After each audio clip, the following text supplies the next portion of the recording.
Hello students, welcome welcome welcome, सबका welcome. आज हम स्टार्ट करेंगे फिज़िक्स का क्लास 9th का इम्पोर्टेंट चैप्टर है साउंड।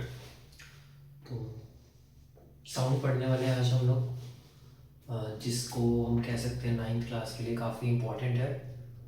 तो जिसको हम कम से कम टाइम में रिवाइज़ करेंगे। तो जो भी मैं आपको रिवाइज़ करूँगा आप उसको अच्छे से पढ़ना।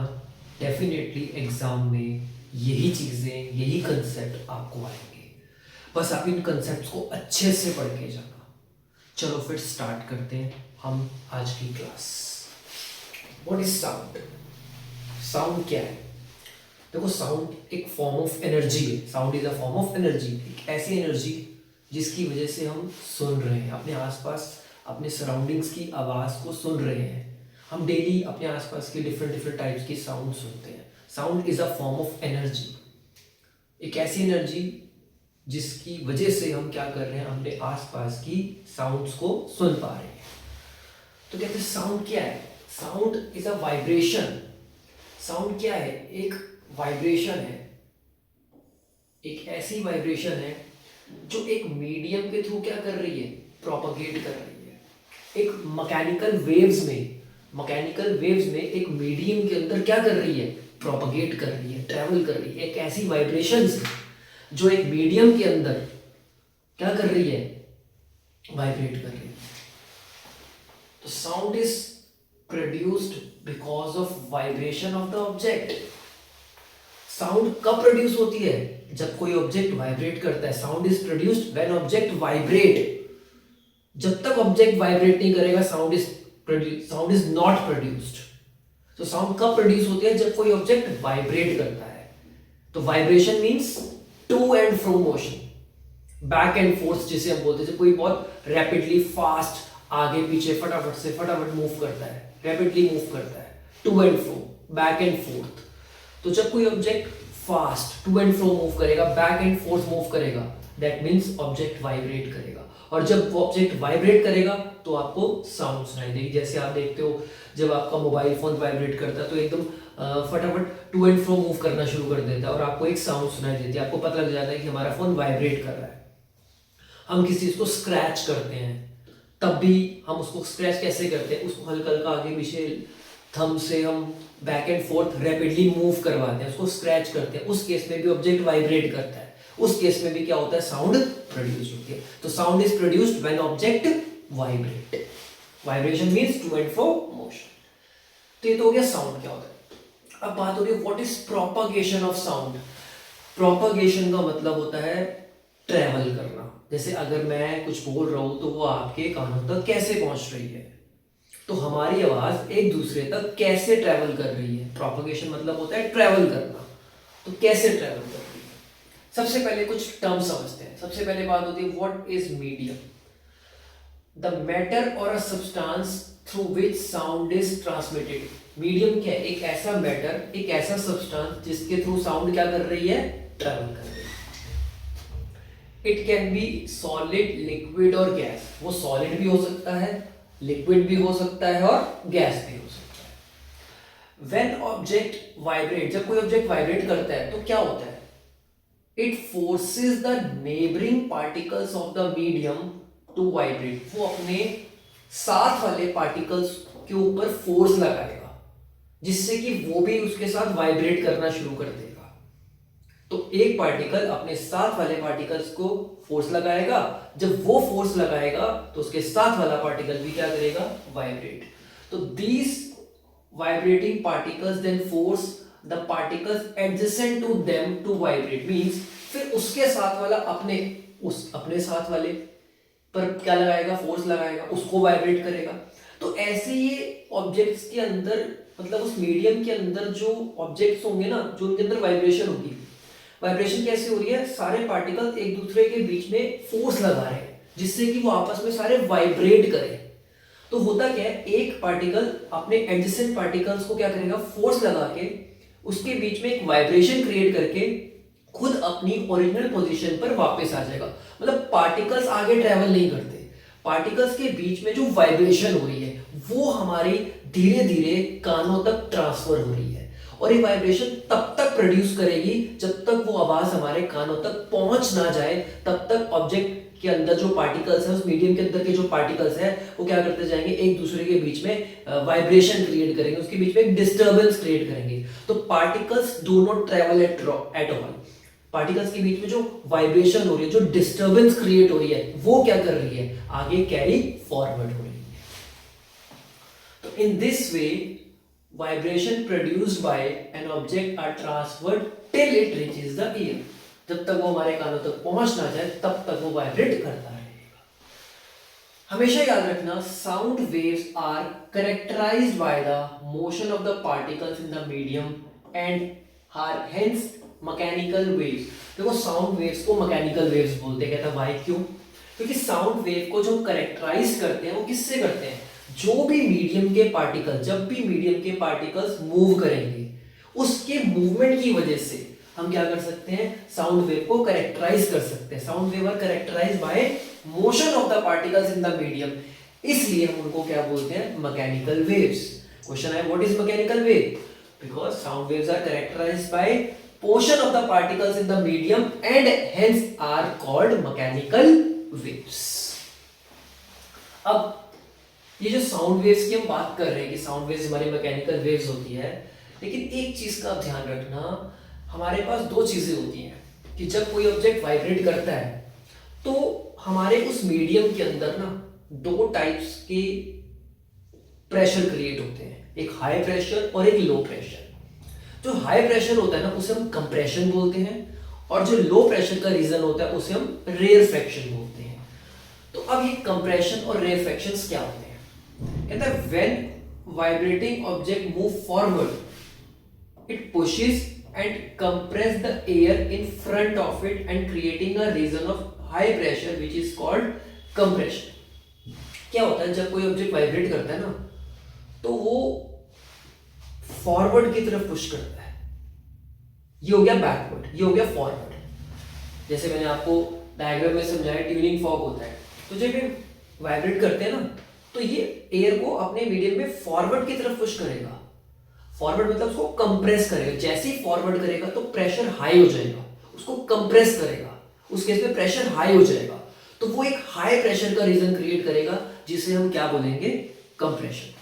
अब कोई ऑब्जेक्ट वाइब्रेट करेगा तो कैसे करेगा, पहले फॉरवर्ड आएगा, फिर बैकवर्ड आएगा, फिर फॉरवर्ड आएगा, फिर बैकवर्ड आएगा। ऐसे क्या होगा, पहले एक हाई प्रेशर का रीजन क्रिएट करेगा, फिर एकदम लो प्रेशर का रीजन क्रिएट करेगा। तो ऐसे हाई और लो का क्या करते जाएंगे, वो एक प्रेशर क्रिएट करेंगे ऑल्टरनेटिव। तो ये जो सीरीज बनती जा रही है, इसी सीरीज को हम क्या बोलते हैं, कंप्रेशन एंड रेयरफेक्शंस। तो when an vibrating object move backward it create a region of low pressure, it is called rarefaction. तो compression are the region where pressure is high, rarefaction are the reason where pressure is low। now sound waves क्या होते हैं, sound waves are called longitudinal waves। हमारे पास दो types की waves होती है, एक होती है लॉन्गिट्यूडनल, एक होती है हमारे पास ट्रांसवर्स वेव। तो बट साउंड वेव्स जो होती है वो हमेशा लॉन्गिट्यूडनल वेव्स होती है। अब लॉन्गिट्यूडनल वेव्स क्या होती है उसको समझते हैं। देखो ये हमारे कुछ स्प्रिंग्स हैं, स्लिंग की। अगर हम किसी स्प्रिंग को, कॉइल को खींचेंगे तो क्या होगा, उसके बीच में गैप बढ़ेगा, पार्टिकल्स दूर हो जाएंगे, लेकिन मतलब वो फॉरवर्ड की तरफ मूव करेंगे तो क्या होगा, उसमें एक लो प्रेशर हो जाएगा, वो रेयरफेक्शन होगा। जैसे उसको कंप्रेस करेंगे तो क्या होगा, प्रेशर बढ़ेगा, तो वो हाई प्रेशर का रीजन क्रिएट करेगा। देखो जितना हम दोनों साइड से कंप्रेस करेंगे, कभी वो कंप्रेस होगा, कभी वो रेयरफेक्शन। तो ऐसे कंप्रेशन और रेयरफेक्शन की एक मीडियम के अंदर एक सीरीज बनती चली जाती है, जिसकी वजह से साउंड क्या करती है, ट्रैवल करती है, जिसको हम लॉन्गिट्यूडनल वेव्स बोलते हैं ना। अब एक्चुअल में लॉन्गिट्यूडनल वेव्स का मतलब क्या, डेफिनेशन क्या है, देखो longitudinal waves are the waves जिसके अंदर क्या होता है, जितने भी इंडिविजुअल पार्टिकल्स होंगे, जो भी उस मीडियम के इंडिविजुअल पार्टिकल्स होंगे, अगर वो इंडिविजुअल पार्टिकल्स उसी डायरेक्शन में प्रोपागेट कर रहे हैं, किस डायरेक्शन में, जिस डायरेक्शन में वेव्स डिस्टर्ब्ड हो रही है, जिस डायरेक्शन में डिस्टरबेंस हो रही है, मतलब वो पैरेलल जा रही है, अगर पॉइंट ये है कि अगर एक इस डायरेक्शन में अगर डिस्टरबेंस हो रही है पार्टिकल्स की, और उसी सेम डायरेक्शन में अगर पार्टिकल्स क्या कर रहे हैं, मीडियम के मूव कर रहे हैं, मतलब वेव्स की डिस्टरबेंस के पैरेलल जा रहे हैं, तो उस केस में जो हमारी वेव्स होंगी वो हमेशा कौन सी होंगी, लॉन्गिट्यूडनल वेव्स होंगी। मतलब in longitudinal waves individual particles of the medium move in a direction parallel to the direction of the propagation of the disturbance. The particles do not move from one place to another but simply oscillate back and forth about their position of rest. वही अभी मैंने आपको क्या बताया, particles move नहीं कर रहे, वो क्या कर रहे हैं, सिंपली एक ही पोजीशन पर रहते हैं, एक ही जगह पर रह के सिंपली बैक एंड फोर्थ क्या कर रहे हैं, ऑसिलेट कर रहे हैं। Hence, sound waves are called longitudinal waves. अगर आपसे क्वेश्चन आ जाए साउंड वेव्स को लॉन्गिट्यूडनल वेव्स क्यों बोलते हैं या लॉन्गिट्यूडनल वेव्स क्या होती हैं, तो ये आपके पास हमारा क्या है, उसका एग्जैक्ट आंसर है जो आप एग्जाम में लर्न करके लिख सकते हैं। अब जैसे होती है हमारे पास लॉन्गिट्यूडनल वेव्स, ऐसी हमारे पास एक होती है ट्रांसवर्स वेव। कौन सी वेव होती है, ट्रांसवर्स वेव। तो another type of wave is in which individual particles of the medium move about their mean position in a direction perpendicular to the direction of the wave propagation। जैसे उसमें parallel होती है ना, इसमें हमेशा individual particles की जो direction होगी वो वेव प्रोपगेशन की हमेशा क्या होगी, परपेंडिकुलर होगी, मतलब अप एंड डाउन होगी।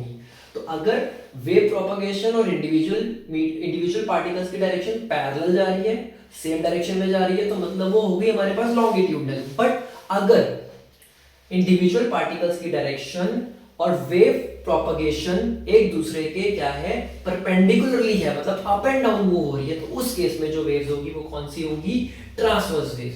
जैसे एग्जांपल देते हैं, waves formed on the water surface when we drop a pebble in a pond। जब आप पत्थर या पेबल जो भी होते हैं आपके स्टोन्स आप पानी में फेंकते हो तो एकदम वेव्स बन जाती है, उसको हम बोलते हैं लॉन्गिट्यूड, क्योंकि वो पैरेलल नहीं बनती, वो हमेशा परपेंडिकुलरली बनती है।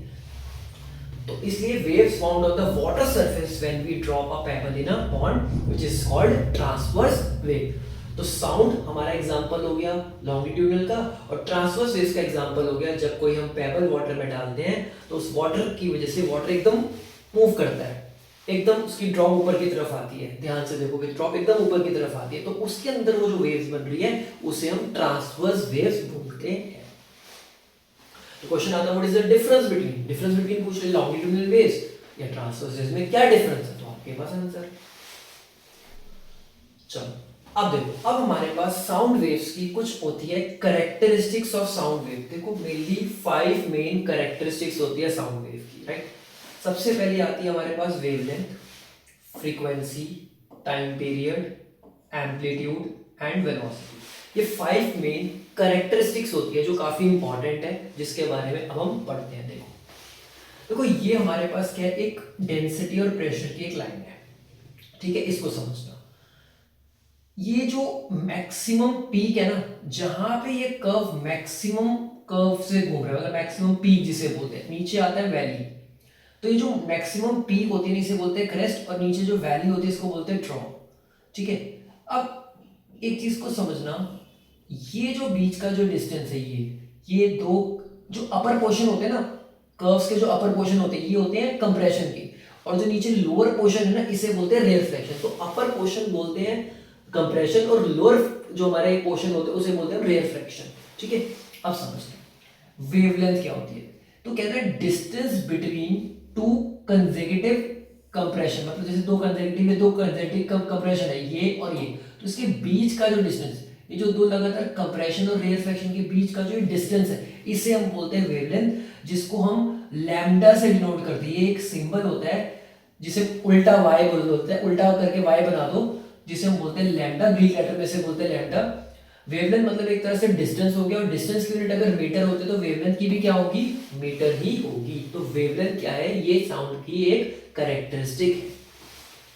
तो when a sound is propagate, जब किसी मीडियम में साउंड प्रोपगेट करता है तो जो भी उस मीडियम की डेंसिटी होती है वो हमेशा कैसे ऑसिलेट करती है, between maximum value to minimum value, मतलब पहले मैक्सिमम फिर अगेन मिनिमम फिर मिनिमम से अगेन मैक्सिमम। तो मतलब पहले कैसे जाएगी, देखो पहले जाएगी मैक्सिमम फिर मिनिमम फिर मैक्सिमम फिर मिनिमम फिर मैक्सिमम। तो ऐसे मैक्सिमम टू मिनिमम वैल्यू क्या करती है, ऑसिलेट करती है। अब कह रहे थे change in density from maximum value to the minimum and then again to maximum value makes one complete oscillation. मतलब एक ऑसिलेशन उसका कम कंप्लीट माना जाएगा, हम कम मानेंगे उसका एक राउंड कंप्लीट हो गया जब वो मैक्सिमम से मिनिमम, मिनिमम से अगेन मैक्सिमम। तो यहां से लेकर यहां तक जब पूरा अगेन पूरा एक मैक्सिमम से मिनिमम, मिनिमम से अगेन वो जब मैक्सिमम पे आ जाएगी वहां से वहां तक उसका एक ऑसिलेशन कंप्लीट माना जाता है। Maximum to minimum and again to maximum which makes a complete oscillation. तो ये हो गई हमारी फर्स्ट कैरेक्टरिस्टिक्स जिसे हम बोलते हैं वेवलेंथ। तो हमारी सेकंड आ जाती है फ्रीक्वेंसी। फ्रीक्वेंसी मतलब number of oscillation per unit time. ये जो हम ऑसिलेट कर रहे हैं, अब ये ऑसिलेशन कितने ऑसिलेशंस वो कंप्लीट कर पा रहा है एक यूनिट टाइम में, पर्टिकुलर टाइम में, गिवन टाइम में कितने नंबर ऑफ ऑसिलेशंस वो कंप्लीट कर पा रहा है, उसे बोला जाएगा फ्रीक्वेंसी। जैसे हम V बनाते हैं ना, V, तो इसको ऐसे बनाते हैं, V बना के हल्का सा ऊपर से फोल्ड कर दो, इसको बोलते हैं यहाँ पे ग्रीक लेटर में न्यू, इसका सिंबल होता है। और फ्रीक्वेंसी की जो यूनिट्स होती है वो होती है हमारे पास हर्ट्ज, जिसको हम डिनोट करते हैं H और Z। हमारी अगली कैरेक्टरिस्टिक्स है टाइम पीरियड। टाइम पीरियड क्या होता है, time taken by two consecutive compression और रेयरफेक्शन। मतलब यहां से लेकर यहां तक ये पूरा एक ऑसिलेशन कंप्लीट करने के लिए उसको कितना टाइम लग रहा है, जितना उसको टाइम लग रहा है एक ऑसिलेशन कंप्लीट करने के लिए, एक राउंड कंप्लीट करने के लिए, वो उसका क्या हो गया, टाइम पीरियड हो गया। तो the time taken by consecutive compression और rarefaction to cross a fix point, that is time taken for complete oscillation, जिसको डिनोट करते हैं T से, जिसकी SI यूनिट होती है हमारे पास सेकेंड्स। अब बहुत इंपॉर्टेंट कंसेप्ट है जो 1 मार्क में पूछ लेता है, what is the relation between frequency and time. Frequency और टाइम के बीच में एक रिलेशन, रिलेशन मतलब एक फॉर्मूला है। तो याद रखना फ्रीक्वेंसी जो होता है वो हमेशा 1/t के क्या होता है, इक्वल होता है। तो फ्रीक्वेंसी का जो रिलेशन होता है टाइम के साथ वो क्या होता है, frequency is equal to 1/t, जो हम न्यूमेरिकल वगैरह में भी यूज कर सकते हैं। तो ये थी हमारी कुछ कैरेक्टरिस्टिक्स। अभी हम और कैरेक्टरिस्टिक्स पढ़ेंगे आगे। अब हम स्टार्ट करते हैं अपनी अगली कैरेक्टरिस्टिक, वो होती है एम्पलीट्यूड। इसे बोलते हैं हम एम्पलीट्यूड। एम्पलीट्यूड क्या होता है, देखो magnitude of the maximum disturbance. Magnitude मतलब कितनी साउंड डिस्टर्ब हुई है, कितनी वाइब्रेशन हुई है, डिस्टर्बेंस कितनी हुई है, मैक्सिमम डिस्टर्बेंस कितनी हुई है। मतलब जैसे इसमें देखो मैक्सिमम डिस्टर्बेंस यहाँ हो रही है, इसकी मैक्सिमम इतनी हो रही है, किसी की मैक्सिमम इतनी हो रही है, किसी की मैक्सिमम, कहाँ तक वो मैक्सिमम डिस्टर्ब्ड हो रहा है, कहाँ तक maximum disturbance on either side of the mean value, उसे बोलते हैं। जैसे मतलब यहाँ पे जहाँ तक वो डिस्टर्ब हुआ, तो यहाँ से लेकर यहाँ तक के जो बीच का डिस्टेंस हो गया, इसे बोला जाएगा एम्पलीट्यूड। ये जो बीच का डिस्टेंस होता है ना, ये कहाँ तक वो डिस्टर्ब हुए, कहाँ तक वो गए, कहाँ तक वो डिस्टर्ब हुए, उसे बोला जाता है एम्पलीट्यूड, जिसको हम डिनोट करते हैं ए से। Unit is same as density और प्रेशर, राइट। अब देखो ये जो soft sound, loud sound, high pitch, low pitch, ये सब इन्हीं एम्पलीट्यूड्स पे डिपेंड करती है। मेरा कहने का मतलब जितना आप आराम से बोलोगे उतना एम्पलीट्यूड कम होगा, उतनी आपकी साउंड सॉफ्ट हो जाएगी। जितना आप ज्यादा तेज बोलोगे, हार्ड बोलोगे, या किसी चीज को हार्डली प्रेस करोगे, हार्डली स्ट्राइक करोगे, तो साउंड बढ़ेगी। साउंड बढ़ेगी तो एम्पलीट्यूड बढ़ेगा, एम्पलीट्यूड बढ़ेगा तो साउंड लाउडर होती चली जाएगी, राइट। एक होती है लो पिच साउंड, एक होती है हाई पिच साउंड। अब ऑब्वियस है जितना एम्पलीट्यूड कम होगा उतनी पिच लो हो जाएगी, और जितना एम्पलीट्यूड बढ़ेगा उतनी आपकी पिच हाई हो जाएगी। तो इसे बोलते हैं एम्पलीट्यूड। मतलब wave shapes of various sound wave, ये कुछ साउंड वेव्स की कुछ शेप्स होती है, याद रखना। देखो low pitch sound has low frequency and high pitch sound has high frequency. Soft sound has small amplitude and louder sound has larger amplitude. Sound of single frequency, अब दो चीजें होती है याद रखना, एक होता है टोन, एक होता है नोट। जिसकी फ्रीक्वेंसी सिंगल होती है उसे बोलते हैं टोन, और जो मिक्सचर्स होता है, बहुत सारी सेवरल फ्रीक्वेंसी का मिक्सचर होता है, उसे हम बोलते हैं नोट। तो ये थी हमारी कुछ कैरेक्टरिस्टिक जिसे हमने बोला एम्पलीट्यूड। नाउ अगला पॉइंट हमारे पास आता है स्पीड। सबको पता है स्पीड का मतलब क्या होता है, डिस्टेंस अपॉन टाइम। तो speed with which a point wave such as compression और रेयरफैक्शन ट्रेवल, मतलब कितनी स्पीड से वो कंप्रेशन या रेयरफैक्शन हमारे ट्रेवल कर रहे हैं, कितनी स्पीड से ट्रेवल कर रहे हैं पर यूनिट टाइम, उसे बोला गया स्पीड, जिसका फॉर्मूला होता है डिस्टेंस अपॉन टाइम। देखो यहाँ पर स्पीड के दो फॉर्मूले, एक है डिस्टेंस अपॉन टाइम, एक आता है हमारे पास वेवलेंथ इनटू फ्रीक्वेंसी। तो हमारे पास दो चीजें हैं, ठीक है। स्पीड के दो फॉर्मूले हैं, एक डिस्टेंस अपॉन टाइम, एक वेवलेंथ इनटू फ्रीक्वेंसी। ये दो फॉर्मूले याद रखना, एक ये और एक अपना डिस्टेंस अपॉन टाइम, क्योंकि ये डिपेंड करेगा न्यूमेरिकल के ऊपर कि कौन सा फॉर्मूला यूज होगा। Now what is intensity? Intensity क्या होती है? इंटेंसिटी, देखो intensity means amount of energy passing each second through unit area. एक पर्टिकुलर एरिया से हर एक सेकेंड में कितनी एनर्जी पास हो रही है, कितनी साउंड एनर्जी हर एक सेकंड में एक एरिया से, एक पर्टिकुलर एरिया से पास हो रही है, ट्रेवल कर रही है, उसे बोलेंगे उसकी इंटेंसिटी। जितनी ज्यादा एनर्जी पास होगी उतनी उसकी इंटेंसिटी बढ़ेगी। इंटेंसिटी मतलब अमाउंट ऑफ एनर्जी, क्वांटिटी की बात हो रही है, कितने अमाउंट में एनर्जी पास हो रही है, उसे बोला जाता है इंटेंसिटी।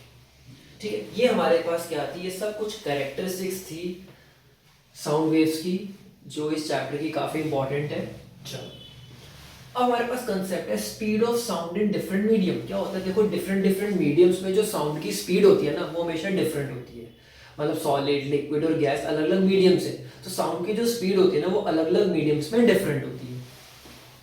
तो speed of sound decreases from solid to gases, क्योंकि सॉलिड में पार्टिकल्स बहुत ज्यादा टाइटली पैक्ड होते हैं तो ज्यादा वाइब्रेशन होती है। गैसेस में पार्टिकल्स कम हो जाते हैं, मतलब उनके बीच में स्पेस बहुत ज्यादा हो जाता है तो वाइब्रेशन स्लो हो जाते हैं। तो जब सॉलिड से गैसेस में जाते हैं तो साउंड की स्पीड डिक्रीज हो जाती है, क्योंकि सॉलिड में सबसे ज्यादा होती है, लिक्विड में उससे कम और गैसेस में उससे भी कम। Speed of the sound increases as we increase the temperature. हमेशा याद रखना, साउंड की स्पीड हमेशा टेम्परेचर पर भी डिपेंड करती है। अगर टेम्परेचर बढ़ेगा तो साउंड की स्पीड भी बढ़ेगी। For example sound, speed of sound in air, air में साउंड की स्पीड 331 मीटर पर सेकेंड होती है 0 डिग्री सेल्सियस पे। जैसे टेम्परेचर बढ़ेगा, जैसे आपका टेम्परेचर 22 डिग्री सेल्सियस होगा, वैसी उसकी जो स्पीड हो जाएगी वो 344 मीटर पर सेकेंड हो जाएगी, राइट। तो मतलब टेम्परेचर पर भी डिपेंड करेगी, टेम्परेचर बढ़ेगा तो साउंड की स्पीड भी बढ़ेगी। अब ये कुछ डिफरेंट सब्सटेंसेस हैं जिनकी कुछ स्पीड्स दे रखी है, जो आपको सिर्फ अपनी एक नॉलेज के लिए रखना है कि किस टेम्परेचर पे, किस स्टेट में, किस सब्सटेंस की स्पीड कितनी होती है। तो ये था हमारा साउंड का कुछ पार्ट। लेकिन अब हमारा साउंड का एक टॉपिक चेंज हो रहा है, जो बिल्कुल डिफरेंट टॉपिक है। जैसे व्हाट इज रिफ्लेक्शन। सबको पता है रिफ्लेक्शन मतलब जैसे कोई बॉल बाउंस बैक कर जाती है, जैसे कोई बॉल बाउंस बैक कर जाती है। तो रिफ्लेक्शन का मतलब क्या होता है, जब कोई बॉल बाउंस बैक कर जाती है, किसी से टकरा के वापस आ जाना, स्ट्राइक करके रिफ्लेक्ट बैक कर जाना, उसे बोलते हैं रिफ्लेक्शन ऑफ साउंड। अब हमारे रिफ्लेक्शन ऑफ साउंड पे कुछ मेन टॉपिक्स है। सबसे पहले आता है एको। एको क्या होता है, जैसे आवाज का गूंजना। जब आप कभी माउंटेन्स में जाते हो या कभी ऐसी खाली जगह पे खड़े होते हो, तो आप आवाज कुछ बोलते हो तो आपकी आवाज कुछ सेकंड में दोबारा सुनाई देती है, तो आवाज गूंजती है, एको। तो repetition of sound caused by the reflection of sound, मतलब जब साउंड वेव्स बार बार साउंड क्या कर रही है, रिपीट हो रही है, रिपीटेशन हो रही है साउंड की, उसे बोला गया। Echo can be heard when there is a time gap of 0.1 second in original sound and reflected sound. हमेशा याद रखना, एको कब प्रोड्यूस होगी, जो आपकी ओरिजिनल साउंड है और जो रिफ्लेक्ट होके आ रही है, उनके बीच में कम से कम 0.1 सेकेंड का एटलीस्ट टाइम का गैप होना चाहिए, तभी आपको एको सुनाई देगी। तो एको के बीच में एक टाइम होता है, एको तभी सुनाई देगी जब ओरिजिनल साउंड और जो रिफ्लेक्ट होके आ रही है उसके बीच में कम से कम 0.1 सेकेंड का गैप होना चाहिए, तभी एको प्रोड्यूस होगी, राइट। एक होता है रेवर्बरेशन, एक होता है एको, एक होता है रेवर्बरेशन। रेवर्बरेशन मतलब persistent of sound caused by the multiple sound reflection even after the source has stopped। मतलब इसमें मल्टीपल टाइम क्या होगी, साउंड रिफ्लेक्ट करती रहेगी, वो तब तक रिफ्लेक्ट करती जाएगी जब तक वो आपके कानों तक पहुंच ना जाए, तब तक वो आपको ऑडिबल ना हो जाए।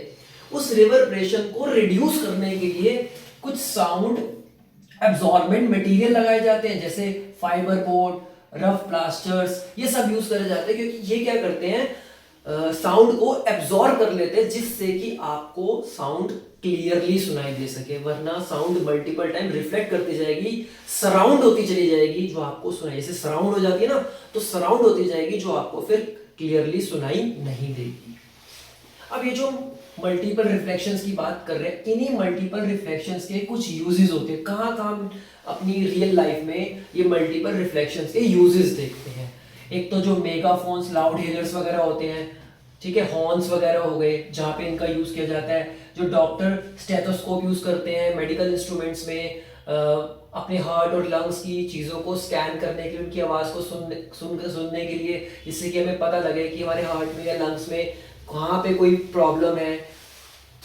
जितने भी हमारे कंसर्ट हॉल्स होते हैं, कॉन्फ्रेंस हॉल, सिनेमा हॉल्स, इनकी जो सीलिंग्स होती हैं ये कर्व्ड होती है। इसलिए कर्व्ड होती है इससे कि ईच एंड एवरी कॉर्नर तक हर इंसान को, हर पर्सन को साउंड सुनाई दे सके, ठीक है। वहां पे हम मल्टीपल रिफ्लेक्शन ऑफ साउंड का यूज करते हैं।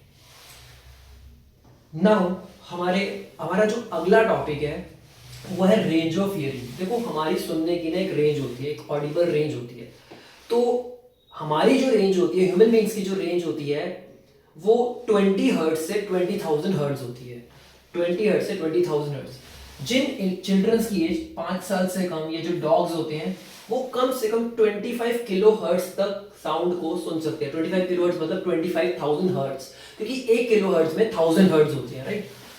एक होती है इंफ्रासोनिक साउंड, एक होती है अल्ट्रासोनिक। तो जिनकी फ्रीक्वेंसी याद रखना 20 हर्ट्ज से नीचे होती है, उन्हें हम इंफ्रासोनिक, जैसे राइनोसॉर्स, व्हेल्स, एलिफेंट, ये सब जो कम्युनिकेट करते हैं आपस में, वो इंफ्रासाउंड रेंज में क्या करते हैं, कम्युनिकेट करते हैं। अल्ट्रासोनिक साउंड कौन सी होती है, जिनकी रेंज 20 किलो हर्ट्ज से ज्यादा होती है, जैसे डॉल्फिन हो गई, बैट्स, ठीक है, पोर्कवाइजेस, मॉथ्स, ठीक है ना। ये सब जो साउंड को हियर करते हैं, जो कम्युनिकेट करते हैं, वो अल्ट्रासोनिक रेंज में करते हैं। ये तो हुई हमारी range of hearing. Then chapter का लास्ट और एक इंपॉर्टेंट टॉपिक, हमें जो अल्ट्रासाउंड की बात कर रहे हैं, इन अल्ट्रासाउंड के भी कुछ यूजेस होते हैं जो एग्जाम में पूछे जाते हैं। First point, use to clean parts located in hard to reach places. Example, spiral tubes, pot shaped parts, electronic components. तो ये बहुत ऐसी छोटी छोटी चीजें हैं जहां पे हमारा पहुंचना मुश्किल है, जहां पे हम चीज को क्लियरली क्लीन नहीं कर सकते, तो इनको क्लीनिंग सॉल्यूशन में डाला जाता है। वहां पे अल्ट्रासोनिक रेज सेंड करी जाती है जो इनके अंदर के पार्टिकल्स को क्लीन करने में हेल्प करती है। दूसरा, it is used to detect cracks and flaws in metal blocks. अब जो बड़े बड़े मेटल ब्लॉक्स होते हैं, अब ब्लॉक्स बाहर से तो सही लग रहे हैं लेकिन अंदर से सॉलिड है, अब हमें नहीं पता अंदर से वो क्रैक है या नहीं, तो वहां पे अल्ट्रासोनिक रेस का यूज किया जाता है ये पता लगाने के लिए कि अंदर से कहीं से वो कोई क्रैक तो नहीं है। इकोकार्डियोग्राफी, जिसे शॉर्ट में ईसीजी बोलते हैं, जो डॉक्टर हार्ट की इमेजेस को स्कैन करने के लिए यूज करे जाते हैं, हम इसको ईसीजी बोलते हैं, ठीक है, विच इज कॉल्ड अल्ट्रासोनोग्राफी। जो हमारे ऑर्गन्स और जो फिटस वगैरह होते हैं उनके ऑर्गन्स को स्कैन करने के लिए यूज किए जाते हैं। और सबसे important, breaking small kidney stones. जो किडनी स्टोन्स होते हैं उनको भी अल्ट्रासोनिक रेस क्या करती है, छोटे छोटे पार्टिकल्स में ब्रेक कर देती है और जो हमारे यूरिन के थ्रू क्या हो जाते हैं, फ्लश्ड आउट हो जाते हैं। तो ये कुछ हमारे अल्ट्रासाउंड के क्या थे, यूजेस थे, जो आपको याद रखने हैं। तो जितना भी हमने ये पूरा चैप्टर पढ़ा, जितने भी मैंने आपको पॉइंट समझे, इसको अच्छे से समझो और इन पॉइंट्स को अच्छे से याद करो और एक बार एनसीईआरटी को रीड कर लो। डेफिनेटली आप कॉम्पिटेंसी बेस्ड क्वेश्चंस को आराम से अटेंड कर पाओगे, क्योंकि साइंस है, स्ट्रेट फॉरवर्ड क्वेश्चंस आते नहीं है, रीजनिंग क्वेश्चंस आते हैं। रीजनिंग क्वेश्चन के लिए आपको 2-3 बार चैप्टर को पढ़ो, इनके नोट्स बना लो, इन पॉइंट्स को एज इट इज याद कर लो, अपने आप समझ जाना कि आपके कॉम्पिटेंसी बेस्ड सॉल्व होने शुरू हो जाएंगे। लेकिन आपको ये 2-3 बार पढ़ना पड़ेगा, ठीक है।